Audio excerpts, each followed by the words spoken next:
Hi అండి. Hello అందరికీ నమస్కారం. రచయితలు ఎటువంటి అభ్యంతరాలు పెట్టిన చాలా ఓల్డ్ స్టోరీస్ తీసుకుని చదివి మీకు వినిపిస్తున్నాను. హాయ్ సార్, స్టోరీ అయితే కనుక చాలా బాగుంది. మీరు ఈ కథ చదవడానికి ఎటువంటి అభ్యంతరం పెట్టినందుకు ముందుగా thank you so much sir. ఇక మీరు రాసిన ఈ స్టోరీలోకి వచ్చేస్తే, ఎప్పుడు బ్యాక్గ్రౌండ్లో కీచుకుందుతో పాటలు పాడిన అంతరాత్మగడు సైలెంట్గా ఉండేసరికి మా ప్రయాణం నాకు వింతగా తోచింది. రే ఉన్నావా పోయావా అనుకున్నాను మనసులో. వాడు నువ్వు పోకుండా నేనెలా పోతాబే, పొరపాటున ప్రశాంతత కోసం నేను ఎటైనా పోయినా నువ్వు దెయ్యాలు తోలుకునే వాళ్ళ ఓం భీం ఆవాహ్యామి అంటూ పిలుస్తూనే ఉంటావుగా నన్ను అన్నాడు. ఏంటో అండి, మా గురుడు చురుచురులాడుతున్నాడు. ఎందుకు మా అంత కోపం? నువ్వు అలా సైలెంట్ అయిపోతే ఎలా చెప్పు? నాకేం బాగాలేదురా, ఓ పాట పాడు అన్నాను మంచిగా. వాడిప్పుడు ఏంట్రా, నేను పాడాలి అంతే కదా, సరే పాడతాను, నా గాత్రం విని ధరించు అంటూ గొంతు సరిచేసుకొని వాషింగ్ పౌడర్ నిర్మా పాలలోని తెలుపు నిర్మాతో వచ్చింది అని నన్ను చూసి ఎట్లుంది అన్నాడు నవ్వుతూ. పాడటానికి నీకు ఇది తప్ప ఇంకేం దొరకలేదురా అన్నాను వెటకారంగా. వాడు పాట నచ్చలేదా, ఇంకోటి పాడతా ఉండు. మళ్ళీ గొంతు సరి చేసుకొని తలతలలాడే త్రిబులెక్స్ అని పాటని సాగతీసి నన్ను చూసి పాడి ఎట్లుంది అన్నాడు. నాకు వచ్చింది చూడండి కోపం. పాట పాడరాన్న పుణ్యానికి వీడు సర్ఫ్ యాడ్లు సోప్ యాడ్స్ పాటలు పాడుతున్నాడు. Sadist voice సన్గాడు. ఎరా ఇది కూడా బాలేదా, ఇంకోటి పాడినా అనగానే, నీకు దన్నరా పాపు, బుద్ధులే కడిగాను, ఇక పాడకు అన్నాను. అచ్చో అలా అంటావేంట్రా, ఇప్పుడేగా నా గాత్రం గాడిలో పడింది, పాడతా విను అనగానే వీడు వదిలేడు. తప్పించుకోవాలనుకుంటూ బ్రేక్ ఫ్రంట్ మిర్రర్ సరిచేసి స్పీడ్ బ్యాలెన్స్ చేస్తూ వెనక ఉన్న వరుణ్ని చూసి వరుగారు అని పిలిచాను. చెప్పండి వరుణ్ గారు అంది. నా అంతరాత్మగాడు నన్ను వరుణి మార్చి చూసి మరో నిమిషంలో మాయమైపోయాడు. ఎందుకనిక మీ అనుమానం? చెప్తా నేనే చెప్తా. ఎందుకంటే నా అంతరాత్మగాడు నా రాక్షస విషయంలో సిగ్గుతో కూడిన వినయ గౌరవంతో ఉన్నాడు అన్నమాట. సింపుల్గా మన భాషలో చెప్పాలంటే నా అంతరాత్మగాడు నా రాక్షస అంటే భయపడుతున్నాడు. లాస్ట్ టైం ఇలానే నేను వరుణ్ని బండి మీద ఎక్కించుకొని తీసుకువెళ్ళినప్పుడు తను ఇచ్చిన షాక్ అలాంటిది. మరి వరుణ్ గారు సాగ తీసింది మెల్లగా. గుండె చల్లిమంది నాకు. మరీ అంత క్యూట్గా పిలవకండి, అసలే నా చేతులు వణుకుతున్నాయి, యాక్సిడెంట్లు అయిపోగలవు మరి అన్నాడు నవ్వుతూ. తను నవ్వుతూ అచ్చా పిలిచి సైలెంట్ అయిపోయారు అంది. పిలవక ముందు మీరు సైలెంట్గా ఉన్నారు కదా, అందుకే పిలిచాను. అసలు ఈ నిశ్శబ్దం ఏంటండి, ఏదైనా మాట్లాడొచ్చు కదా, ఇంటికి వెళ్ళి పడుకునే ముందు గుర్తు తెచ్చుకొని మురిసిపోవటానికి బాగుంటుంది కదా అన్నాను. తను కళ్ళల్లో ఏదో మెరుపు ఇలా మెరిసి అలా మాయమైంది. నేను తనని చూస్తున్నట్టు తెలిసి తను రెప్పలు వాల్చేసి నవ్వుతూ ముందు మీరు చూసి ట్రై చేయండి అంది. నేను బైక్ ఇంకా స్లో చేసి ట్రై చేస్తూ, మీరు నా వెనక ఉంటే నా చూపు ముందెలా ఉంటుంది అన్న అల్లరిగా. తన బుగ్గలు ఎర్రగావటం అద్దంలో చూస్తున్నా తెలుస్తుంది నాకు. సిగ్గుపడుతుంటే బాగుంటారు మీరు అన్నాడు నవ్వుతూ. తను నవ్వేస్తూ నేను తనని చూస్తున్న అద్దంలో నుండే నన్ను చూసి దొరగారికి మాటలు బాగానే వస్తున్నాయి అంది. నేను తన పెదాలను చూస్తూ దొరసాని చెరువులో ఉంటే అంతే మరి మాటలకు కొదవా అన్నాను. తను ఒక చేత్తో మొహం కవర్ చేసుకుని వరుణ్ గారు స్టాప్ ఇట్, మీరు ఇలా మాట్లాడుతుంటే నాకు మాటలు రావట్లేదు అంది సిగ్గుపడుతూ. తను అలా క్యూట్గా అవస్థ పడుతుంటే భలే నచ్చింది నాకు. కాస్త గట్టిగా పట్టుకోండి వరువు గారు అని చెప్పి రోడ్డు మీద దృష్టి పెట్టాను. కొన్ని క్షణాల మౌనం తర్వాత వరుణ్ గారు అని పిలిచింది తనే. రోడ్డు నుండి చూపు తిప్పకుండానే చెప్పండి వరువు గారు అన్నాను. మీతో ఇలా ప్రయాణం చాలా ఇష్టం నాకు, లైఫ్ లాంగ్ ఈ జ్ఞాపకాలు నాలో చాలా భద్రంగా దాచుకుంటాను అని చెప్పింది. అప్పుడే వాళ్ళ ఇల్లు రావడంతో బ్రేక్ వేసి సైలెంట్గా తల తిప్పి తనను చూశాను. తను బండి దిగి నా ముందు నిలబడింది. వీధి దీపాల వెలుగు కంటే వెన్నెల నిండుగా తెలుస్తుంది. తనని ఓ క్షణం అలానే చూసి నెమ్మదిగా చుట్టూ చూశాను. జనాలు అసలు లేరు అనలేం కానీ తక్కువ మంది ఉన్నారు. సీరియల్స్ టైం కదా. వరు కూడా చుట్టూ చూస్తూ ఎవరైనా వెతుకుతున్నారా అని అడిగింది. నేను తనను చూసి దొరికేసర్లేండి అన్న నవ్వుతూ, తను కూడా నవ్వుతూ పైకి కనిపించరు కానీ బాగా మాట్లాడతారు మీరు అని సాగతీసింది. ఎంత ముద్దుగా నవ్వుతుందో నా రాక్షసి. చాలా నెమ్మదిగా కళ్ళు తెచ్చి తన పెదాలను చూసి కళ్ళెత్తి తన కళ్ళలోకి చూశాను. తనకేం అర్థమైందో తెలియదు కానీ నన్నే చూస్తూ ఒక అడుగు ముందుకేసింది. వెంటనే నా అంతరాత్మగడి ప్రత్యక్షమయ్యే, రే ఇదే మంచి టైం, బండి దిగు, పారిపో, మనం మిత్రవిందా సంగతి తర్వాత చూసుకోవచ్చు, ఇప్పుడు ఈ రాక్షసి కొత్త షాక్ ఏదైనా ఇస్తే నేను తట్టుకోలేను అంటూ గుండెల మీద చేవేసుకుని మరీ చెప్పి మాయమైపోయాడు. తను కళ్ళెగిరిస్తూ, ఏం చూస్తున్నారండి మీరు అని అడిగింది మెల్లగా. నేను చిన్నగా నవ్వుతూ, ఏం చూస్తా అండి, ఆ వెన్నెల్లో ఈ చందమామను చూస్తున్నాను అని అన్నాను. తను సిగ్గుపడిపోతూ, అమ్మో మీతో మాటలు కష్టం అంటూ వెనక్కి తిరిగి ఇంటివైపు చూసి నన్ను చూసి లోపలికి రావచ్చుగా, అమ్మ నాన్న ఇంట్లోనే ఉన్నారు అంది. ఇప్పుడు వద్దు వరు గారు, మరోసారి వస్తాను అన్నాను. తను పెదాలు బిగించి, మళ్ళీ ఎప్పుడు కలుస్తాం అని అడిగింది. నేను మనం ఎప్పుడు అనుకుంటే అప్పుడే అని చెప్పాను. తను నవ్వుతూ, నేను రేపు సాయంత్రం అని అనుకుంటే కలుస్తామా అని అడిగింది. మనం ఆ విషయం రేపు ఉదయం కలిసి ఆలోచిద్దాం అన్నాను. ఆ క్షణం వరు కళలో వింత మెరుపు తెలిసింది. తన కళలో ఏదో భావం తెలుస్తుంది. నన్నే రెప్ప వేయకుండా చూస్తూ, లేట్ అవుతుంది, స్టార్ట్ అవ్వండి వరుణ్ గారు, ఇంటికి వెళ్ళాక నాకు మెసేజ్ చేయండి, జాగ్రత్త అని చెప్పింది. నేను బండి మీద అలానే కూర్చొని చుట్టూ చూస్తూ, మీరు ఇంట్లోకి వెళ్ళండి, నేను స్టార్ట్ అవుతాను అన్నాను. తను మరో అడుగు ముందుకు వేసి నాకు దగ్గరగా వచ్చి నా మెడ చుట్టూ చేతులు వేసి నన్ను హత్తుకుంది. సౌండ్ ఆఫ్ అండి నాకు ఒట్టు. తను వెంటనే నాకు దూరం జరిగి తలదించుకొని, మీరంటే నాకు చాలా చాలా చాలా ఇష్టం వరుణ్ గారు, చాలా అంటే చాలా, అలా చాలా చాలాలో అని చెప్పి ఆ వెంటనే గేట్ ఓపెన్ చేసుకుని ఇంట్లోకి వెళ్ళి ఇంటి డోర్ ఓపెన్ చేసి లోపలికి వెళ్ళి డోరు వేయిపోతూ ఆగి కళ్ళెత్తి నన్ను చూసింది. నేను ఇంకా షాక్ నుండి తేరుకోలేదండి. బండి మీద అలానే బొమ్మలా కూర్చొని తననే చూశాను. తను నన్ను అలా చూసి నవ్వుతూ నా కన్ను కొట్టి డోర్ క్లోజ్ చేసింది. గుండె జల్లుమంది నాకు.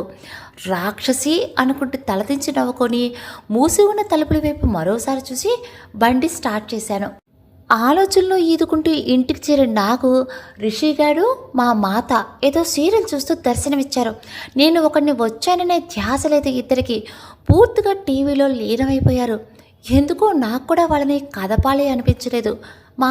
నేను కాసేపు డాబా మీదకి వెళ్తాను అని చెప్పి ఫోన్ తీసుకుని డాబా మీదకి వెళ్ళాను. పెన్నెల రోజులు కదా, ఆకాశం బాగుంది చూడటానికి. వరువుకి ఇంటికి వచ్చినట్లు మెసేజ్ చేశాను. ఫోన్ పక్కన పెట్టేసి పెట్టగోడెక్కి కాళ్ళు ఊపుతూ కూర్చున్నా. వెన్నెల్లో కూర్చుంటే మనసులో కవి బయటకు వస్తాడంటారుగా, మనలో కూడా కవి ఉన్నాడండో అన్న ఆలోచన రాగానే తలెత్తి ఆకాశాన్ని చూశాను. కవితలు ఏం రాలేదు కానీ చిన్నప్పుడు ఇలా వేసవి కాలంలో ఆరు బయట పడుకున్నప్పుడు మా తాత నాకు అన్నం తినిపిస్తూ చంద్రుని మీద ఉండే కుందేలు గురించి, పేదరాశి పెద్దమ్మ గురించి చెప్పిన కథలు గుర్తొచ్చి చిన్నగా నవ్వుకున్నాను. నా అంతరాత్మగాడు ప్రత్యక్షమయ్యి నా పక్కన కూర్చొని నాలానే కాళ్ళు ఊపుతూ, ఏంట్రోయ్ వాగుడుకాయ్, నీలో నువ్వు నవ్వుకుంటున్నావు అన్నాడు. చిన్నప్పటి రోజులే బాగుండేవి కదరా అన్నాను.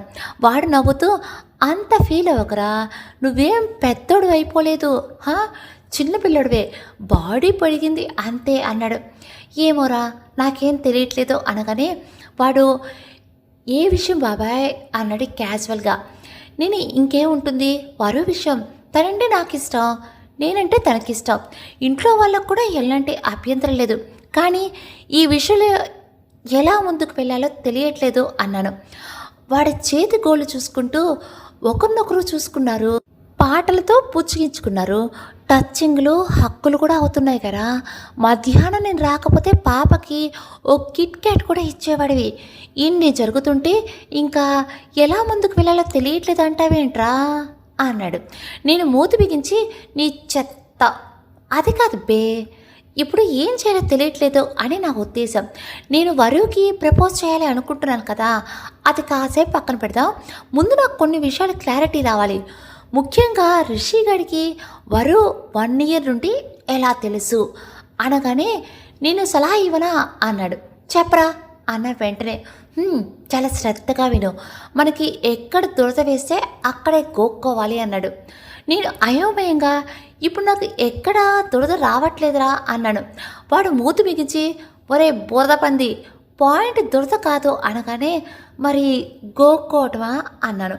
వాడు తల కొట్టుకుంటూ కాదురా వేదవా, నా ఉద్దేశం సమస్య ఎక్కడ మొదలైందో పరిష్కారం అక్కడే వెతకాలి అన్నాను. నేను అంతే అయోమయంగా అర్థం కాలేదురా, ఏం చెప్పావో అనుకుంటుంటేనే సూటిగా చెప్పు అన్నాను. వాడు వెటకారంగా తినటం తెలుసా అంటూ నా వైపు తిరిగి కూర్చొని నీకు ఇక్కడ 3 ఆప్షన్లు ఉన్నాయిరా, ఒకటి అమ్మ లేదా నాన్న లేదా రిషిగాడు అన్నాడు. స్టిల్ నాకు ఏం అర్థం కాలేదు, కానీ నా అంతరాత్మ గారు ఏం అడిగితే ఏం తిడతాడో అని గమ్మును కూర్చొని వాడినే చూస్తున్నా. వాడి నిట్టూర్చి నీకు అర్థం కాలేదని నాకు అర్థమైంది, ఇంకా వివరంగా చెప్తా విను. వరు రిషి సంవత్సరం నుండి తెలుసు కదా, కానీ అమ్మ నాన్నలకి తను అంతకు ముందు నుండే తెలుసు కదా అనగానే నేను చిరాగ్గా రే దొబ్బకురా పాయింట్కి రా అన్నాను. వాడి మూతి తిప్పుకుంటూ నేను పే అని మాయమైపోయాడు. నేను వెంటనే రే రే అని పిలుస్తూ చుట్టూ చూశాను. అప్పటికే మాయమైపోయాడు శాడిస్ట్ గాడు. అలగటంతో అమ్మాయిల్ని పెంచిపోతాడు వీడు. ఏం చేస్తాం, వీడు తప్ప వేరే దిక్కులేదు మనకి. వాడిని ఎలా పిలవాలో నాకు తెలుసు కాబట్టి నవ్వుకొని మరోసారి చుట్టూ చూసి బాసా బట్టలు వేసుకుని కూర్చొని ఓం భీం బగబగే బుగుబుగే నా మంచి అంతరాత్మ బంగారం ఆవాహయామి అంటున్న నా మంత్రం పూర్తి కాకముందే ఏంటి బావా ఒంటరిగా వెన్నెల్లో కూర్చొని చేతబడి ప్రాక్టీస్ చేస్తున్నావా అంటూ వచ్చాడు రిషిగాడు. సైకో సాలిగాడు కరెక్ట్ టైంకి వచ్చాడు. చూసేశాడు నా పరో మూసిలో మునిగిపోయిందా, అర్జెంటుగా డైవర్ట్ చేసేయాలి వీటిని అనుకుంటూ వెనక్కి తిరిగి వాడిని చూసి పెదాలు సాగతీసి నవ్వుతూ రారా రా నా పక్కన కూర్చో అని అడిగాను. రిషిగాడు నవ్వుతూ ఏంటి బావా మంచి జోష్లో ఉన్నావు అంటూ వచ్చి నా పక్కన నిలబడి ఇప్పుడు చెప్పు బావా సీరియస్గా ఏవో మంత్రాలు ప్రాక్టీస్ చేస్తున్నట్లు ఉన్నావు, ఏంటి విషయం అన్నాడు కళ్ళెగరేస్తూ. నేను వెంటనే వాడి చేయి గట్టిగా పట్టుకుని దొరికావరా, ఇప్పుడు ఎక్కడ తప్పించుకుంటావు అన్నాను. వాడు కళ్ళు తెలేసి పట్టేసుకున్నావా, సరే పోనీ ఇప్పుడు నువ్వు వెళ్ళి దాక్కో, నేను నిన్ను వెతుక్కుంటూ వచ్చి పట్టుకుంటా అన్నాడు చెయ్యి విడిపించుకోవడానికి గుంజుకుంటూ. నేను జంప్ చేసి గోడ మీద నుండి కిందకు దిగి షించాన్ తెలివితేటలు వద్దు బాబాయ్, నువ్వు నన్ను డైవర్ట్ చేయలేవు, కానీ సాయంత్రం నిన్ను అడిగిన దానికి సమాధానం చెప్పు, వరు నీకు ఎలా తెలుసు అన్నాను వాడిని చూస్తూ. అదిగో తెల్లకాకి అని అరిచి నా చెయ్యి విడిపించుకొని పరిగెత్తిపోతూ వెంటనే వెనక నుండి వాడి షర్ట్ కాలర్ పట్టుకున్నా. వాడి గుంజుకుంటూ వదులు బావా నాకేం తెలీదు, నేను గతం మర్చిపోయాను, నేను గజనీని అనగానే నేను పక్కన ఉన్న పుల్లల చీపురు నుండి 2 పుల్లలు తీసుకొని శబ్దం వచ్చేలా వాటిని గాలిలో విదిలించి ఊపుతూ ఈ సౌండ్ చూసావరా ఎలా వస్తుందో, దీంతో కొడితే వీపు మీద ఈ బారు పడుతుంది వాత, దెబ్బకి నీకు మర్చిపోయిన గతంతో పాటు గత జన్మ జ్ఞాపకాలు కూడా గుర్తుకొచ్చేస్తాయి అనగానే నువ్వు నన్ను ఏం చేయలేవరా అంటూ కింద వైపు చూసి అత్తమా అత్తమా బచావో వారు నన్ను కొడుతున్నాడు కాపాడత్తమ్మా అని గొంతు చించుకొని అరవటం మొదలుపెట్టాడు. నేను కంగారుగా నీ మా అమ్మ చుబ్బే అంటూ చీపురు పుల్లలు పక్కన విసిరేసి వాడి నోరు మూశాను. వాడు గుంజుకుంటూ గెంతటం మొదలెట్టాడు. నేను వాడిని మరింత గట్టిగా పట్టుకుంటూ ఋషి చంపేస్తాను రాసావంటే అన్న కచ్చగా. వాడు తల అడ్డంగా ఊపటం మొదలుపెట్టాడు. నేను వాడి నోటి మీద నుండి చెయ్యి తీసేస్తూ ఋషి సీరియస్గా చెప్తున్నారా, వరుణ్ నీకెలా తెలుసు, మళ్ళీ అడగలే నిజం చెప్పు అన్న సీరియస్గా. నా అంతరాత్మకుడు ప్రత్యక్షమయ్యి ఆతి మామ అలా నిలదీసేయి, నా సపోర్ట్ కూడా నీకే అన్నాడు షర్టు చేతులు వెనక్కి మడత పెడుతూ. నేను వాడిని చూడనట్లే చూసి రిషిగాడిని చూశాను.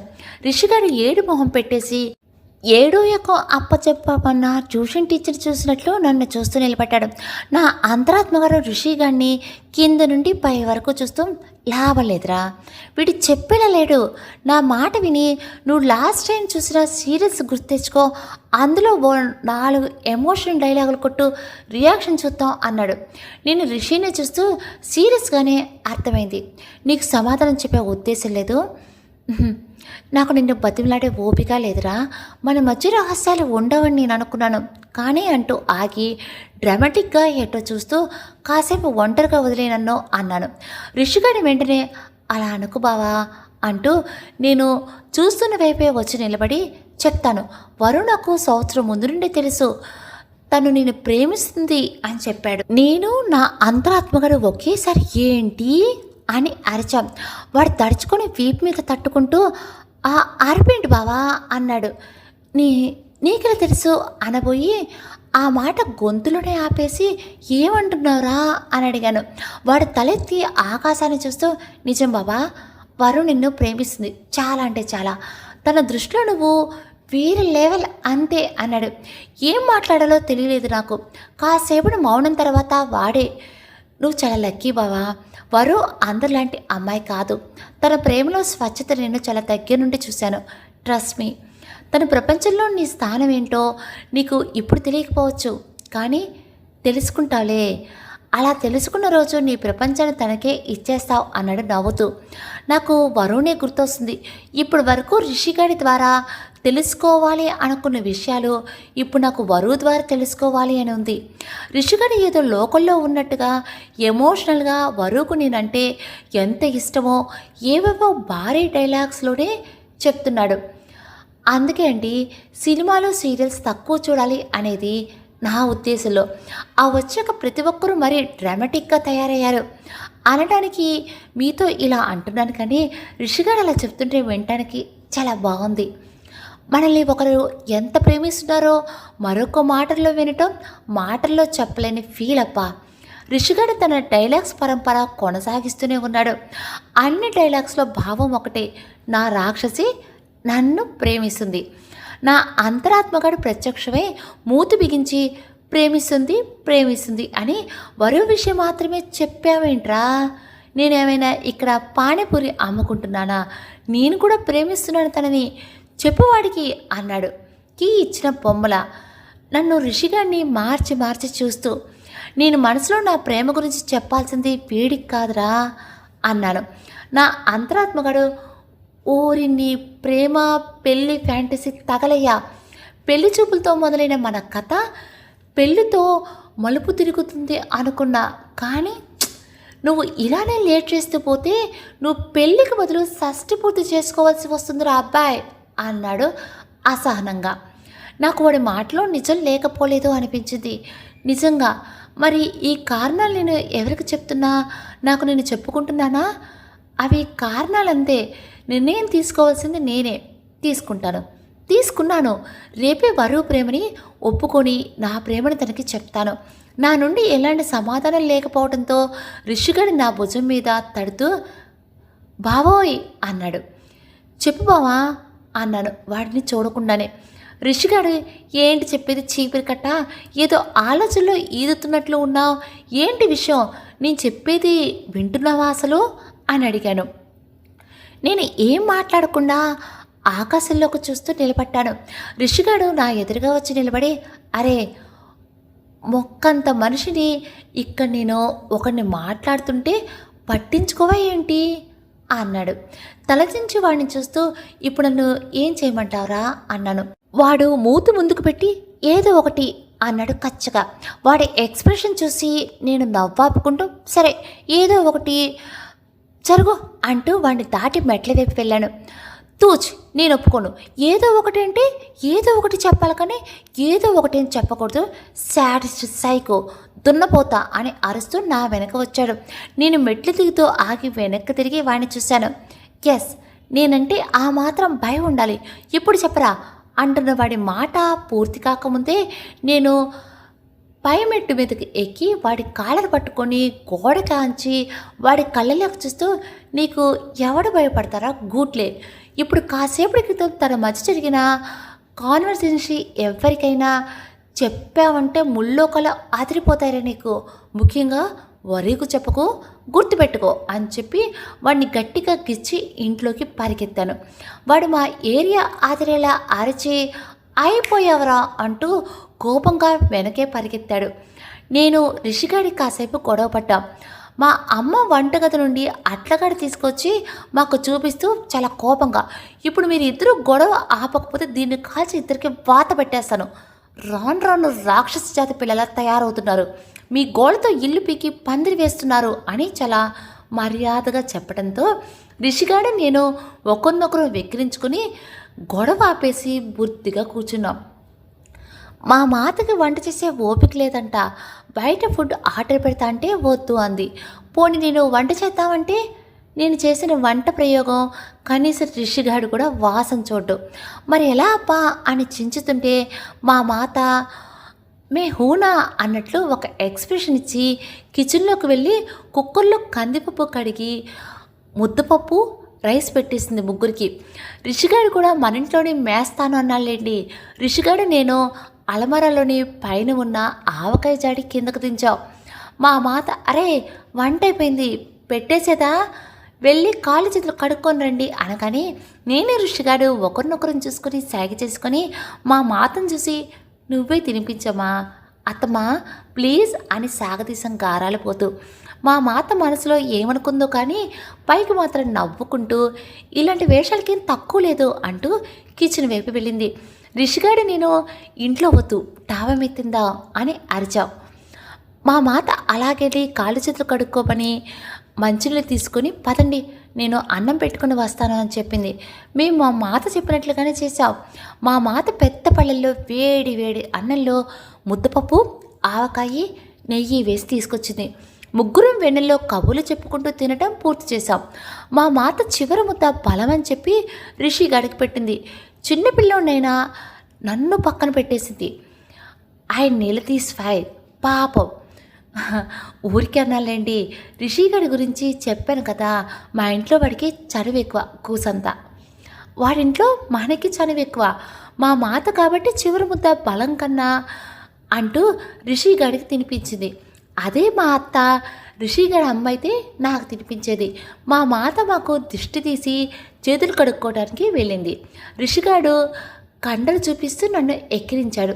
ఏంట్రా చీమలు కుట్టాయా, దోమలు కుట్టాయా, చేతులు అలా వాచాయి అన్న నవ్వుతూ. వాడు కచ్చగా నన్ను కొట్టడానికి వచ్చాడు.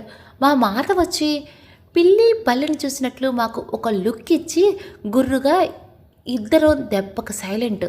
ఈ మమ్మీస్ ఉన్నారే వాళ్ళ ఒక్క చూపులో ఎన్ని తిట్లు కావాలంటే అన్ని తిట్లు వెతుక్కోవచ్చు. కాసేపు కబుర్లు ముచ్చట్లు తర్వాత మా మాత ఆవలిస్తూ నేను కిందకు వెళ్తున్నాను మీరు కూడా వచ్చేంట్రా త్వరగా అని చెప్పి కిందకు వెళ్ళిపోయింది.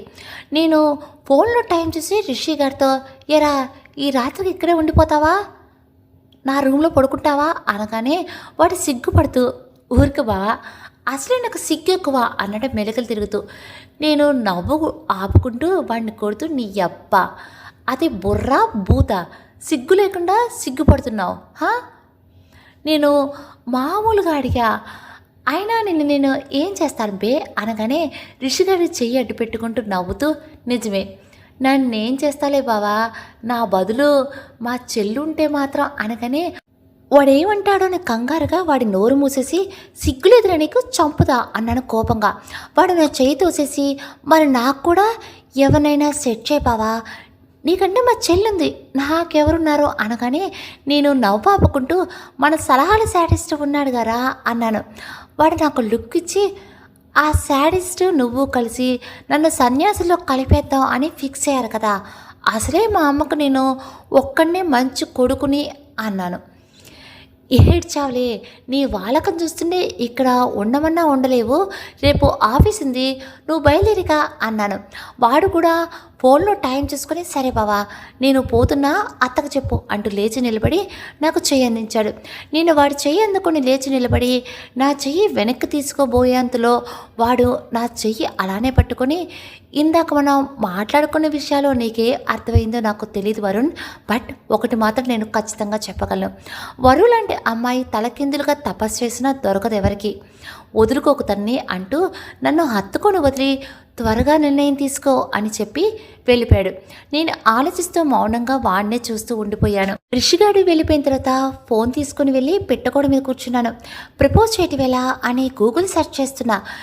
నన్ను విచిత్రమైన ఎక్స్ప్రెషన్ చూస్తున్నాడు నా అంతరాత్మగాడు. నేను వాడిని పట్టించుకోకుండా నా తిప్పలు నేను పడుతున్నా. బాబు వాగుడికాయ పిలిచాడు వాడు. వాడిని చూడకుండానే చెప్పు బాబాయ్ అన్నాను. వాడు నా డార్లింగ్కి ప్రపోజ్ చేస్తున్నానని భారీ భారీ డైలాగ్స్ వేసి ఇప్పుడు సిగ్గు లేకుండా గూగుల్ని అడుక్కుంటున్నావా? దేనికైనా సొంత క్రియేటివిటీ ఏడవాలరా అన్నాడు. నేను వాడిని ఏకాదిగా చూస్తూ సొంత క్రియేటివిటీయేగా దానికే భాగ్యం అంటూ వాడి వైపు తిరిగి కూర్చొని, నువ్వు నా అంతరాత్మవి అంటే నా సొంత క్రియేటివిటీ, నువ్వు చెప్పింది వినటమే, సో చెప్పు ఏం చేద్దావు అని అడిగాను. చెప్పినందుకు నాకే పెట్టింకో అన్నట్లు నాకు ఒక ఎక్స్ప్రెషన్ ఇచ్చి ఆలోచిస్తున్నట్లు ఫోర్స్ పెట్టాడు. సెకండ్కు ఒకలా మారుతున్న వాడి ముఖంలో భావాల్ని నవ్వు ఆపుకుంటూ చూస్తున్నా. నిమిషం తర్వాత వాడి ముఖంలో ఒక వెలుగు వచ్చింది. మా వాడికి ఏదో ఐడియా వచ్చినట్టుంది. వరువు గురించి ఒక కవిత రాయి మావా అన్నాడు సంబరంగా. నేను అయోమయంగా కవితనా అన్నాను. అవును అవును కవితే, రాయి అన్నాడు చిన్నపిల్లల్లా గెంతుతూ. వీడు ఇంత సంబరంగా ఇచ్చిన సలహా కాదనటం ఎందుకులేని ప్రయత్నించి చూద్దాం అనుకుంటూ కవిత ఆలోచించడం మొదలుపెట్టాను. మన ఆవగింజంత బ్రెయిన్లో ఉన్న వేపకాయంత వెర్రిని వాడి 4 నిమిషాల్లో ఒక 3 నిమిషాల కవిత ఆలోచించి వాడిని చూసి కవిత తట్టిందిరా అన్న నవ్వుతూ. వాడు చాలా ఆతృతగా చెప్పు అన్నాడు అరచేతులు రుద్దుకుంటూ. నేను గొంతు సరి చేసుకుని, వరుదిని నువ్వు నా కమ్మని బూంది లేకుండా చూసుకుంటాను, నీకు ఏ బాధ బంది, నువ్వు ఒప్పుకుంటే అవుతాను నీ ప్రేమకు బందీ అనగానే వాడు ఆపరా పంది అన్నాడు. నేను వాడిని గుర్రుగా చూస్తూ ఏంట్రా బాలేదా అనగానే వాడు అసలు అది కవితని ఏ గ్రహంలో అంటారా అన్నాడు. ఖచ్చితంగా భూగ్రహంలో అంటారులే, కాదంటారా మీరే చెప్పండి. అంగారక గ్రహం మీద కూడా అనరు. అసలు బూందీ లడ్డు ఎందుకు వచ్చింది ఆ మధ్యలో, తిండిపోతే వేతవా అన్నాడు. నేను మూతి బిగించి సరే ఏడవకు, ఇంకో కవిత ఆలోచిస్తా ఉండు అంటూ చించటం మొదలుపెట్టారు. కాసేపటికి వాడిని చూసి వచ్చింది కరెక్ట్గా వచ్చింది, ఇది ఖచ్చితంగా బాగుంటుంది అన్నాను సంబరంగా. వాడు నాకు లుక్ ఇచ్చి ముందు చెప్పు అది కరెక్ట్గా వచ్చిందో లేదా నేను చెప్తాను అన్నాడు. నేను చాలా కాన్ఫిడెంట్గా గొంతు సరి చేసుకొని, వారు నా బంగారు, మన పెళ్ళిలో వేస్తారు పన్నీరు, రాకుండా చూసుకుంటాడు నీ కన్నీరు, నువ్వు ఒప్పుకోలు నా ప్రేమ బరాబరు, లేకుండా అవుతాడు నేను బేకారు అని చెప్పాను. ఎట్లుంది మామ అన్న వాడిని చూసి. వాడు తల గోడకేసి బాదుకున్నాడు. రే ఏమైందిరా అన్న కంగారుగా. వాడు నాకు దండం పెడుతూ, నీకు దండం రా అయ్యా, నేను చాలామందిని చూశాను కానీ నువ్వు ఒక జాతికి ఆదర్శనరా బాబు అనగానే నేను సిగ్గుపడుతూ, మొత్తానికి నేను మగజాతి ఆనముత్యం అంటావు.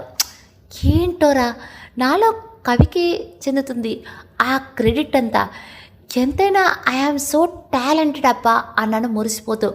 వాడు నన్ను కొట్టేసేలా చూస్తూ, నీలోని 100 కోటి టాలెంట్స్కి అనంత కోటి నమస్కారాలరా బాబు, దయచేసి ఈ కవితలు ఏవి ఎవరి దగ్గర చెప్పకు, నీ టాలెంట్ మానవ మాత్రం తట్టుకోలేరు, ఘోరాలు జరిగిపోతాయి అన్నాడు. నేను బొంగమూతి పెట్టేసి, పోరా అయినా ఈ కవితలు కాకరకాయలు నా వల్ల కాదు, వేరే ఐడియా చెప్పు అన్నాను. నీ క్రియేటివిటీ ఇంత క్రియేటివిటీగా ఉంటుందని ఇప్పుడేగా తెలిసింది నాకు, ఉండు మరో ఐడియా ఆలోచిస్తాను అంటూ నిమిషం తర్వాత నాకేం తెలియట్లేదురా నువ్వు చెప్పు అన్నాడు. నేను కూడా కాసేపు ఆలోచించి ఐడియా, ఒక మంచి పాట పాడి ప్రపోజ్ చేయనా అన్నాను. నువ్వా పాట అనగానే నేను నవ్వుతూ నిలువున తల ఊపటం మొదలుపెట్టాను. వాడు నిట్టూర్చి, నువ్వు నీ స్వీట్ గొంతుతో పాడటం మొదలు పెడితే మూగ జంతువులు మాటలు నేర్చుకొని మరీ బూతులు తిడతాయిరా నిన్ను, వరువు అయితే నువ్వు పాట అందుకోగానే కళ్ళు తిరిగి టబేలని పడిపోతుంది, నీ టాలెంట్ మీద అంత నమ్మకం ఉంది నాకు అన్నాడు. అరే దొబ్బుతున్నావురా, నా వల్ల కాదు, సలహా ఇస్తే ఇవ్వు లేదా మింగే, వద్దులే, అసలే మన వాళ్ళు ఫ్యామిలీ రీడర్స్, వీళ్ళ ముందు బీపులు వద్దు, అసలే వరుణ్ మంచి బాలుడు అనే పేరు ఉంది నాకు, సో నువ్వు సలహా ఇస్తే ఇవ్వు, లేదా దొబ్బే, నా తిప్పలు నేను పడతాను అన్నాను చిరాగ్గా. వాడు కుక్క పిల్లల ముఖం పెట్టి, అంత కోపం ఎందుకురా, ఇప్పుడు నేను ఏమన్నానని అన్నాడు ఒక్కో పదం ముద్దు ముద్దుగా పలుకుతూ. నేను అంతే చిరాక, గారాలు పోయావంటే గూబ పగల కొడతాను, డ్రామాలు ఆపి ఇప్పుడు ఏం చేద్దాం చెప్పు అన్నాడు. వాడు కాసేపు సైలెంట్గా ఉండి, ఇదంతా మనకు సెట్ అవుదురా, ఎగ్జామ్స్కి ప్రిపేర్ అవటం మన వల్ల కాదు, ఏదైనా మనసు నుండి రావాలి. నువ్వు వరుణ్ణి రేపు కలవమని అడుగు, కలిసిన తర్వాత నీకు అప్పుడు అనిపించింది అప్పటికప్పుడు తనతో చెప్పే. ఇలా స్క్రిప్ట్లా ప్రిపేర్ అయ్యి బట్టి చెప్పే ప్రయత్నాలు వద్దురా ప్లీజ్ అన్నాడు. నాకు వాడు చెప్పింది కరెక్ట్ అనిపించింది. ఆలోచిస్తేనే తలూపాను. ఇప్పటికి ఏం ఆలోచించకుండా నాన్నకు ఒకసారి కాల్ చేసి మాట్లాడి, వరువుకి రిషిగాడికి గుడ్ నైట్ మెసేజ్ చేసి కిందకు వెళ్ళి మాత దర్శనం చేసుకుని రూమ్కి వెళ్ళి దుప్పటి మూసుకుపెట్టి పడుకో, రేపు చాలా పళ్ళున్నాయి మనకి, బ్యూటీ స్లీప్ అవసరం అన్నాడు. నేను నవ్వుతూ థ్యాంక్స్ రా మావా అన్నాను. వాడు పెదాలు సాగతీసి నవ్వుతూ, ఏడ్చావులే, ముందు పని చూడు బాబాయ్, బ్యూటీ స్లీప్ ముఖ్యం బిగులు అంటూ మాయమైపోయాడు. నేను నవ్వుకొని ఫోన్ తీసుకుని నాన్నకు కాల్ చేశాను. నాన్నతో కాసేపు మాట్లాడి తర్వాత వరువుకి రిషికి మెసేజ్ చేశాను. వరుణ్ని రేపు నాతో బయటికి రమ్మని అడిగాను. వెంటనే ఒప్పుకుంది నా రాక్షసి. రేపు నన్ను ఎన్ని తిప్పలు పెడుతుందో ఏంటో మరి. కిందకు వెళ్ళి అమ్మ దగ్గరికి వెళ్ళాను. అమ్మ చాలా ఇంట్రెస్ట్గా కళ్ళు పెద్దవి చేసి టీవీలో ఏదో ప్రోగ్రాం చూస్తుంది. మా అమ్మాయి ఎక్స్ప్రెషన్స్ చూసి తను అంతా క్యూరియస్గా ఏం చూస్తుందో అర్థం కాక టీవీ వైపు చూశాను. అదేదో ఛానల్లో భూగ్రహం మనుషులు సొంతమా లేదా ఏలియన్స్కి ఈ గ్రహాన్ని మనకు అద్దెకి ఇచ్చారా అనే టైటిల్తో ఏదో ప్రోగ్రాం వస్తుంది. ఆ టైటిల్ చూసి నాకు కళ్ళు బయటకు వచ్చి లోపలికి వెళ్ళాయి. వాడి క్రియేటివిటీ తగలయ్యా. మా మాత పక్కన కూర్చుంటూ, బంగారం నిద్ర వస్తుందని చెప్పి కిందకు వచ్చి, ఇక్కడ నువ్వు చేసిన పనులేంటి అంటూ టీవీ రిమోట్ తీసుకుపోతే, ఉండరా ఈ ప్రోగ్రాం చాలా ఇంట్రెస్టింగ్గా ఉంది అంది రిమోట్ వెనక్కి పెట్టుకుంటూ. అదంతా నిజం కాదమ్మా అన్నాను. వెంటనే మా మాత, ఇష్ నీకు తెలీదు, వాళ్ళు చూపిస్తున్నారు చూడు అంది టీవీలో విజువల్స్ చూపిస్తూ. నేను నిట్టూర్చి, మా అవన్నీ ఇంగ్లీష్ సినిమాలో సీన్స్ అమ్మా, గ్రాఫిక్స్ నిజం కాదు అనగానే మా మాత, తెలుసులేరా కానీ చూడటానికి బాగుంది కదా అంది నవ్వుతూ. ఇంకేం చెప్పగలను చెప్పండి. సర్లే, చూసినంతసేపు చూసి త్వరగా వచ్చో, గుడ్ నైట్ బంగారం అంటూ అమ్మ బుగ్గల్లాగి నా రూమ్కి వెళ్ళిపోయాను. మచ్చలేని మంచుని నేను, అరే సొట్టలేని చిన్నోని నేను అంటూ నా అలారం రింగ్ టోన్ మోగుతుంటే ఆ గోళకి వెంటనే లేచి కూర్చున్నా. ఈరోజు నేను చేయవలసిన పనులు గుర్తుకు రాగానే నిద్ర మొత్తం వదిలింది నాకు. వెంటనే అలారం ఆపేసి మంచం దిగి బెడ్ సర్దేసి పాటలు పాడుకుంటూ బాత్రూంలో దూరాను. ఫ్రెష్ అయ్యి, మా ఊళ్ళో ఒక పిల్లుంది, తెయ్యమంటే భయమన్నది, ఆ ఊళ్ళో ఒక చిన్నోడు, నేనున్నాలే పదమన్నాడో, లాలలెప్పలా అని అరుస్తూ రూమ్లో లెగ్గు పెట్టి నాకు రూమ్ డోర్ దగ్గర నిల్చొని నోరు తెరుచుకొని చూస్తున్న మా మాత దర్శనమిచ్చింది. నేను తడితల అటు ఇటు విదిలిస్తూ, ఉదయ నమస్కారం మాత అన్న తల వంచి. మా అమ్మ నా దగ్గరికి వచ్చి నా నుదుటి మీద చెయ్యి వేసి చూస్తూ, ఏరా ఒంట్లో బాలేదా, ఏమైంది నీకు అని అడిగింది కంగారుగా అయోమయంగా. నాకేమైంది బంగారం అన్న అమ్మ ముక్కు లాగుతూ. అమ్మ నా చేతి మీద ఒక్కటేసి, ఇంత ఉదయాన్నే లేచా, అది నేను నిద్ర లేపకుండా అని అడిగింది కళ్ళు చిన్నవి చేసి చూస్తూ. నీ కొడుకు ఎదిగాడమ్మా, నువ్వు లేపకుండా లేచినందుకు మెచ్చుకున్నావా నన్ను అంటూ అమ్మ బుగ్గల్లాగి డ్రెస్సింగ్ కబోర్డ్ దగ్గరికి వెళ్ళాను. మా మాత నన్ను విచిత్రంగా చూస్తూ, ఏమైందిరా నీకు, బాగానే ఉన్నావా అని అడిగింది. నేను డ్రెస్ సెలెక్ట్ చేసుకుంటూ, నాకేమైందమ్మా, బాగానే ఉన్నాను, ఈరోజు కొన్ని ముఖ్యమైన పనులున్నాయి, సో తొందరగా లేచి రెడీ అవుతున్నా అంతే అనగానే మా మాత, ముఖ్యమైన పనులా, ఏంట్రా ఆ ముఖ్యమైన పనులు అంటే ఆఫీస్కి వెళ్ళవా అని అడిగింది. నేను పళ్ళన్నీ బయటపెట్టి నవ్వుతూ, లీవ్ పెట్టామా అన్న. మా మాత నాకు లుక్ ఇచ్చి, ఎందుకురా అని అడిగింది. నేను చేతిలో డ్రెస్ మంచం మీద పెట్టి, మా మాత దగ్గరికి వెళ్ళి ఎందుకంటే అందుకే అంటూ అమ్మని రూమ్ బయటకు తీసుకెళ్ళి వదిలి డోర్ క్లోజ్ చేస్తూ నేను బట్టలు వేసుకోవాలా అంటూ తలపేసేశాను. మా మాత బయట నుండి అప్పో త్వరగా కానివ్వు టిఫిన్ పెట్టేస్తాను అని అరిచింది. నాకొద్దమా వెళ్ళొచ్చాక తింటాను అని చెప్పి డ్రెస్ వేసుకోవటం మొదలుపెట్టాను. మీరంతా ఆట తిరగండి, కళ్ళు మూసుకోండి. అసలే నాకు సిగ్గెక్కువ. షర్ట్ బటన్స్ పెట్టుకుంటూ వెళ్ళి అద్దం ముందు నిలబెట్టాను. ఆరని తడితలతో బ్లూ జీన్స్ మీద white colour full hands shirt వేసుకొని మరీ హాట్గా కాదు కానీ క్యూట్గా ఉన్నాను. అప్పప్పప్ప ఏవందో ఏ యాంగిల్లో చూసినా అందమే అని నేను పొగుడుకుంటూ టవల్ తీసుకుని రూమ్ బయటికి అమ్మ దగ్గరికి వెళ్ళాను. అమ్మని సోఫాలో కూర్చోబెట్టి అమ్మ చేతిలో టవల్ పెట్టి కింద అమ్మ కాళ్ళ దగ్గర కూర్చున్నాను. మా మాత టవల్తో నా తల తుడుస్తూ తాడిలా పెరిగావరా, తల తుడుచుకోవడం కూడా చేత కాదు అంటూ నన్ను ముద్దుగా కసిరింది. మా నాకు డబ్బులు కావాలి అన్న గారంగా. మా మాత నీ దగ్గర నీ ఏటీఎం కార్డు ఉంది కదా, పైగా ఈ నెల పాకెట్ మనీ కూడా తీసుకున్నావు. మీ నాన్న ఊరు వెళ్ళినప్పుడు నీకు కూడా విడిగా డబ్బులు ఇచ్చి వెళ్ళారుగా, ఏం చేసావు అవన్నీ అని అడిగింది. నా అంతరాత్మ గారు ఇప్పుడు లేచినట్టు ఉన్నాడు. కళ్ళు నలుపుకుంటూ నా ఎదురుగా నిలబడి అది మా అలా నిలది అన్నాడు. నేను వాడిని వెక్కిరించి అమ్మని చూసి బొంగమూతి పెట్టి ఇప్పుడు నేను ఏటీఎంకి వెళ్ళి డ్రా చేయలేనమ్మా, నా పాకెట్ మనీ ఆ రిషి గారిని మేపడానికే సరిపోయింది. ఇక మీ ఆయన ఇచ్చిన డబ్బులు అంటావా, ఆయన ఏమి బంగారు బ్యాంకు రాసివ్వలేదు, ఇచ్చినవి ఇన్ని డబ్బులు అన్న బొటర వేలు చూపుడు వేలు దగ్గర చేసి చూపిస్తూ. మా మాత అనుమానంగా అవునా సరే డబ్బులు పంపడానికి ఫోన్లో ఏవో యాప్లు గట్రా వచ్చాయంటగా, టీవీలో చూపిస్తున్నారా, ఏటీఎం కరో అని ఏదో పాట కూడా వస్తుంది లాస్ట్లో అంది. మా మాతకు తెలివితేటలు ఎక్కువేనండే. అది ఏటీఎం కరో కాదు, పేటీఎం కరో. అయినా నువ్వు ఇప్పుడు ఈ టీవీ తెలివితేటలు వాడుకు, నాకు డబ్బులు కావాలి, ఇస్తావా ఇవ్వవా అన్నాను. మా మాత టవల్ నా చేతిలో పెడుతూ ఇవ్వకపోతే ఏం చేస్తావరా అని అడిగింది.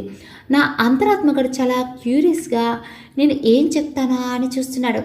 నేను మూతి బిగించి అమ్మకు వేలు చూపిస్తూ నువ్వు ఇప్పుడు డబ్బులు ఇవ్వలేదు అనుకో అనగానే మా మాత కనుబొమ్మలు ఎత్తి అనుకున్నాను, అయితే ఏంటంట అంది. అయితే ఏం లేదమ్మా అంటూ అమ్మ గడ్డం పట్టుకొని నిన్ను ఇలా బతిలాడుకుంటాను, ప్లీజ్ మా ప్లీజ్ అన్న గారాలిపోతూ. నా అంతరాత్మగడు పక్క నుండి యాక్టివ్ పరువు తీసావరా, పెద్ద పొడి చేసేలా కటింగ్ ఇచ్చి ఆఖరికి బతిలాడుతున్నావా, ఉండాలరా, ఇంత కాకపోతే ఇంతన్నా, కనీసం అలిగినట్టు కటింగ్ ఇచ్చి అన్నం తినలోనే పెట్టి చేసినా ఒక రేంజ్ ఉండేది కదరా వెదవా అన్నాడు. మీరు కూడా వీడిలానే ఇప్పుడు నేను అన్నం తినను అలుగుతాను లాంటి డైలాగ్స్ వేస్తారని యాక్సెప్ట్ చేశారా? అప్పుడు మా మాత ఏమంటుందో తెలుసా? చెప్తా వినండి. మంచిదిరా, ఒక పూట ఉపవాసం ఉంటే మంచిదే, నీకు అలిసినప్పుడు అదేరా ఆకలిసినప్పుడు నువ్వే వచ్చి అడుగుతావు, అసలే తిండికి ఆకలి నువ్వు అంటూ నా గాలి తీసేస్తుంది. నాకు తెలుసు, అందుకే బతిమలాడే ప్రోగ్రాం పెట్టా. మా మాత నా చేతి మీద ఒక్కటేసి నవ్వాపుకుంటూ సర్లే వెళ్ళి టవల్ ఆరేసిరా ఇస్తా అంది. నేను బ్రైట్గా నవ్వుతూ టవల్ తీసుకుని బయటికి పరిగెత్తాను. నేను వచ్చేసరికి మా మాత కిచెన్లో ఉంది. అమ్మ ఏటీఎం ఏంటో అందరికీ తెలిసిందేగా, పోపుల డబ్బా. ఏటీఎంల నుండి డబ్బులు ఎవడన్నా తీసుకుంటాడో, అమ్మ పోపుల డబ్బా నుండి తీసుకునేవాడికే ఒక రేంజ్ ఉంటుంది. పోపుల డబ్బాల నుండి డబ్బులు తీసి నాకు ఇస్తూ ఇదిగురా జాగ్రత్త, మీ నాన్నకు చెప్పుకో అంది. నేను నవ్వుతూ నువ్వు నా బంగారానివే అంటూ అమ్మ బుగ్గలు లాగాను. మా మాత నవ్వేస్తూ ఈ వేషాలకి ఏం తక్కువ లేదు, కాఫీ పెట్టి ఇవ్వరాదా అని అడిగింది. వద్దమ్మా, నేను వెళ్ళాలి, నువ్వు పెట్టుకుని తాగే అంటూ కిచెన్ బయటికి వచ్చి నా రూమ్లోనికి వెళ్ళాను. మనకి సోకులు తక్కువ. రూమ్కి వెళ్ళి రెడీ అవ్వటం మొదలుపెట్టాను. వాచ్ బ్రేస్లెట్ పెట్టుకొని షర్ట్ హ్యాండ్స్ వెనక్కి మడత పెట్టి టక్ చేసుకొని బెల్ట్ పెట్టుకొని లైట్గా స్ప్రే చేసుకొని తల నీట్గా దువ్వుకున్నాను. ఇంకేమైనా తగ్గిందా అనుకుంటూ అత్తలో చూసుకున్నాను. నా అంతరాత్మగడు నన్నే చూస్తూ, ఆగిపోయావే, ముఖమంతా పౌడర్ రాసుకొని కాటుకుతో పెద్ద బొట్టు నుదుటి మీద, ముక్కు మీద, బుగ్గ మీద కూడా పెట్టుకో, సరిగ్గా ఉంటావు అన్నాడు వెటకారంగా. నేను వాడిని వెక్కిరించి ఫోన్, వాలెట్, మిత్రవింద కీస్ తీసుకొని రూమ్ బయటికి నడిచాను. మా మాత నాకు హాల్లోనే ఎదురొచ్చి నా నుండి బైక్ కీస్ తీసుకొని కార్ కీస్ చేతిలో పెట్టి, బయట వర్షం పడేలా ఉందిరా, బండి మీద అయితే ఇబ్బంది పడతావు, కారులో వెళ్ళరా అని చెప్పింది. నవ్వుతూ అమ్మని హత్తుకొని అమ్మ అన్నాను డ్రామాటిక్గా. మా మాత చాలే పోరా, నేను ఇంకా స్నానం చేయలేదు, మీద పడకు అంటూ నన్ను తోసి, వైట్ షర్ట్ వేసుకున్నావు జాగ్రత్త, మరొకలు అంటించావనుకో నీతోనే ఉతికిస్తా అని చెప్పింది నవ్వుతూ. నేను బుద్ధిగా తలూపి, టిఫిన్ చేసే డార్లింగ్ జాగ్రత్త అంటూ గుమ్మం వైపు వెళ్తుంటే మా మాత వెనక నుండి వరుణ్ అడిగానని చెప్పు అని అంది. నేను అక్కడే ఆగి కీచిన బొమ్మల వెనక్కి తిరిగి అమ్మని చూశాను. అప్పటి వరకు అక్కడే ఉన్న నా అంతరాత్మగాడు చప్పున మాయమైపోయాడు. అమ్మ నవ్వుతూనే కళ్ళెగరేసింది. నా పిచ్చి కానీ నా గురించి అమ్మకు తెలీదా? మాత మహాముదురంటే ఇప్పుడు ఎలా రియాక్ట్ అవ్వాలో చెప్పడానికి నా అంతరాత్మ కూడా పక్కన లేకపోవడంతో ఏం చేయాలో తెలియక పళ్ళుని బయటపెట్టి నవ్వాను.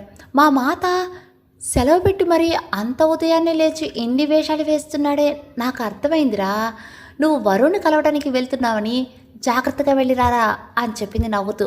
నేను సిగ్గుపడుతూ, నీకన్నీ నా తెలివితేటలే వచ్చాయి, జాగ్రత్త మాత అంటూ కారు కీస్ తిప్పుతూ బయటికి నడిచాను. వదల బొమ్మాలి వదల అంటూ నా ఫోన్ నిర్విరామంగా అరుస్తుంటే కారు స్లో చేసి మెసేజ్లు ఓపెన్ చేశాను. రిషిగాడు బావా బావా బావా అంటూ 20 మెసేజ్ల వరకు వెంటనే పెట్టాడు. వాడి పైచం గురించి తెలిసిందేగా, షుగర్ పేషెంట్ గాడు. కారు పక్క కాపి వాడికి కాల్ కలిపాను. మొదటి నుంచే లిఫ్ట్ చేసి బావా అంటూ నా చెవిలో తుప్పు వదిలే మాదిరి అరిచాడు. నేను కళ్ళు చిన్నవి చేసి ఫోన్ చెవికి కాస్త దూరంగా పెట్టి మళ్ళీ చెవి దగ్గర పెట్టుకొని, నీ యప్ప ఆ అరుపేంటి బే అన్నాను. బావా ఆఫీస్కి రావట్లేదా నువ్వు అని అరిచినట్లు అడిగాడు. వాడు గొంతులో కోపం, అలక రెండూ తెలుస్తున్నాయి. ఇది వాడి బాధ. తెలియదురా బావా, పనుండి బయటికి వచ్చాను అనగానే, బయటికి వెళ్ళావా, ఎవరితో, ఎందుకు, కొత్త ఫ్రెండా, నాకు తెలియని ఫ్రెండ్ ఎవరు ఉన్నారు నీకు, నన్ను వదిలేసి ఎందుకు వెళ్ళావు అంటూ అరవటం మొదలుపెట్టాడు. రిషిగడికి నా విషయంలో జలసి, పొసెసివ్నెస్ కాస్త ఎక్కువలేండి. 2 నిమిషాలు నిర్విరామంగా ప్రశ్నలు అడుగుతూనే ఉన్నాడు వాడు. సమాధానం చెప్పడానికి మనకి గ్యాప్ ఇవ్వాలిగా. మాట్లాడేమేంటి బావా, నేనంటే లెక్కుందా నీకు అని అరిచాడు క్లైమాక్స్లో ఆయాసపడుతూ. నేను నిట్టూర్చి, నాకు మాట్లాడే గ్యాప్ నువ్వు ఎక్కడిచ్చావరా అనగానే, అదంతా నాకు తెలీదు, ఎక్కడున్నా నువ్వు, వచ్చి నన్ను కూడా తీసుకెళ్ళు అన్నాడు మొండిగా. అరే సైకోగా, ముందు చెప్పేది వినరా, నేను ఇప్పుడు వచ్చి నిన్ను తీసుకురావటం కుదరదు. నువ్వు నేను ఒకే రోజు లీవ్ పెడితే మన సలహాల శాడిస్ట్ ఏడ్చి చచ్చిపోతాడు. సో నువ్వు మూసుకొని ఆఫీస్కి పో అనగానే, ఎందుకు అని ఫోన్ ఆదిరేలా అరిచాడు. నేను కళ్ళు చిన్నవి చేసి, అబ్బా అరవకు రిషి అన్నాను కాస్త సీరియస్గా. వాడు ఏడుపు గొంతుతో అంతేనా అన్నాడు. వాడి ఎక్స్ప్రెషన్స్ ఎలా ఉంటుందో నాకు కళ్ళ ముందు మెదిలింది. పాపం అనిపించి నేను కంట్రోల్ అవుతూ, రిషి బంగారం అర్థం చేసుకోరా అన్నాను పుచ్చుకిస్తూ. వాడు మెల్లగా, ఏం పని బావా, పర్సనలా, నాకు చెప్పకూడదా అని అడిగాను గారంగా. వీడి వేషాలు, నీకు చెప్పకూడని పర్సనల్ విషయాలు నాకు ఏముంటాయి బావా, నువ్వు నాకు చెప్పే గ్యాప్ ఇవ్వలేదు. వరుణ్ని కలవడానికి వెళ్తున్నాను అనగానే, అయ్యా మా చెల్లిని కలవడానికి వెళ్తున్నావా, అది చెప్పు ముందు గాడిద. సరే జాగ్రత్త, సాయంత్రం కలుస్తా నిన్ను, మా చెల్లిని అడిగానని చెప్పు, బాయ్ బాయ్ అని అరిచి మరో మాటకి అవకాశం ఇవ్వకుండా కాల్ కట్ చేసేస్తాడు. ఈ తింగరుడు విషయంలోన నేను ఎంత సెంటిమెంట్ ఫీల్ అయ్యింది.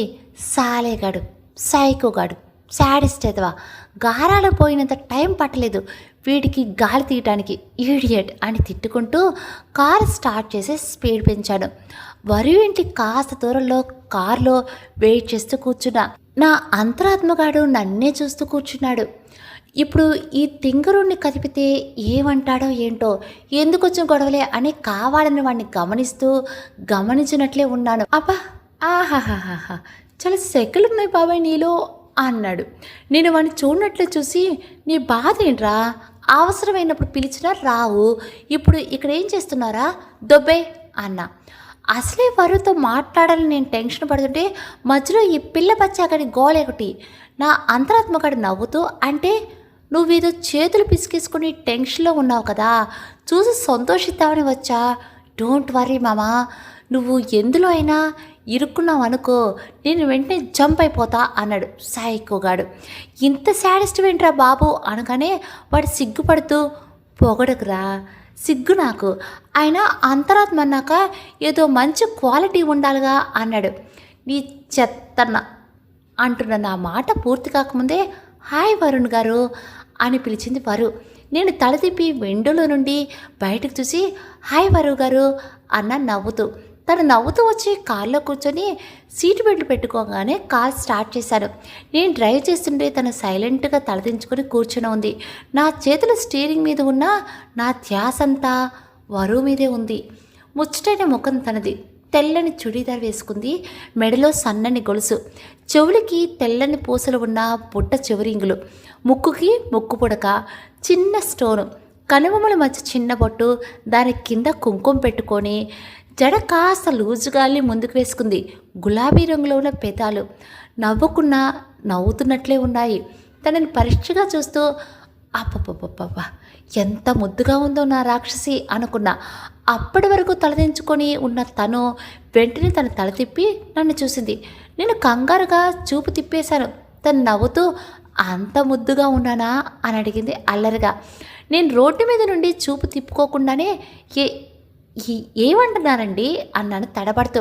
నా అంతరాత్మగాడు వెనక సీట్లో ప్రత్యక్షమయ్యి, అంత కవరింగ్ వద్దు గురు, తమరు ఇన్నర్ వాయిస్ అనుకొని పైకే వాగారు అంటూ క్లారిటీ ఇచ్చాడు. బుద్ధి లేదు నాకు అనుకుంటూ నెమ్మదిగా కళ్ళు తిప్పి ఓరగా వరువు వైపు చూశాను. వరువు నవ్వుతూనే కళ్ళెగరేసింది. నవ్వు వచ్చేసింది నాకు. వెంటనే చూపు తిప్పేశాను. తన బుగ్గల కింద చేతులు పెట్టుకొని తల కాస్త పక్కకి వంచి, మీరు నవ్వితే చాలా బాగుంటారు వరుణ్ గారు, నాకు ఇష్టం, భలే ముద్దుగా ఉంటారు అని చెప్పింది. హాయ్ అండి, హలో. నెక్స్ట్ అంటే లాస్ట్ ఎపిసోడ్ రేపు మార్నింగ్ 8 o'clockకి పోస్ట్ చేస్తాను అన్నట్టు. స్టోరీ నచ్చితే కనుక ఒక చిన్న లైక్ చేయండి. అలానే మీలా ఇలా స్టోరీస్ వినే వాళ్ళు ఎవరైనా ఉంటే తప్పకుండా ఫార్వర్డ్ చేయండి. రేపు మార్నింగ్ 8 o'clockకి మిమ్మల్ని అందరినీ నేను ఈ లాస్ట్ ఎపిసోడ్తో కలుస్తాను. అంతవరకు నమస్తే.